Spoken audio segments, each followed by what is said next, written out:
OBC শংসাপত্র বাতিল মামলায় কলকাতা হাইকোর্টের রায় স্থগিতাদেশ দিল না সুপ্রিম কোর্ট। বাংলা সরকারকে হলফনামা জমা দেওয়ার নির্দেশ সর্বোচ্চ আদালতের।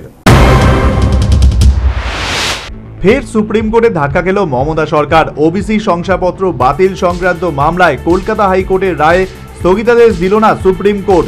রাজ্যকে নোটিশ জারি করা হয়েছে। তার আগে সোমবারের মধ্যে মমতা সরকারকে হলফনামা জমা দেওয়ার নির্দেশ সর্বোচ্চ আদালতের।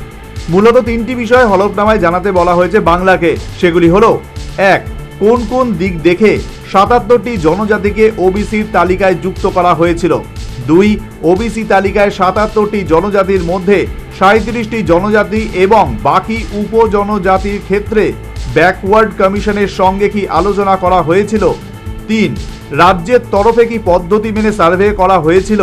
আগামী ১৬ই আগস্ট মামলার পরবর্তী শুনানির সম্ভাবনা। প্রসঙ্গত, এই শংসাপত্র কাজে লাগিয়ে অনেকেই চাকরি পেয়েছেন, তবে শংসাপত্র বাতিলের ফলে নিয়োগ প্রক্রিয়ায় কোনো প্রভাব পড়েনি। তাদের সকলের চাকরি বহাল থাকবে বলেই জানায় হাইকোর্টের ডিভিশন বেঞ্চ। আদালতের বক্তব্য, West Bengal backward class commission act ১৯৯৩ অনুযায়ী ওবিসিদের নতুন তালিকা তৈরি করতে হবে। সেই তালিকা বিধানসভায় পেশ করে চূড়ান্ত অনুমোদন নিতে হবে। তবে ২০১০ সালের আগে যে গোষ্ঠীগুলিকে ওবিসি শ্রেণীভুক্ত বলে ঘোষণা করা হয়েছে সেগুলি বৈধ থাকছে বলেই জানায় হাইকোর্ট।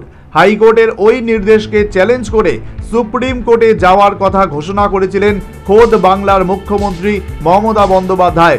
সেই মতো হাইকোর্টের রায়কে চ্যালেঞ্জ করে সর্বোচ্চ আদালতে যায় মমতা সরকার। চলতি বছরের গত ২২শে মে কলকাতা হাইকোর্টের ওবিসি সার্টিফিকেট বাতিল সংক্রান্ত বড়সড় রায় দেয় কলকাতা হাইকোর্টের বিচারপতি তপব্রত চক্রবর্তী এবং বিচারপতি রাজা শেখর মান্থার ডিভিশন বেঞ্চ।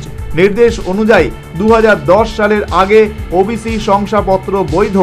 ২০১০ পরবর্তী অর্থাৎ ২০১১ থেকে ২০২৪ সাল পর্যন্ত রাজ্যের দেওয়া সমস্ত সার্টিফিকেট বাতিল করে দেওয়া হয়। তার ফলে বাতিল হয়ে যায় কয়েক লক্ষ ওবিসি শংসাপত্র।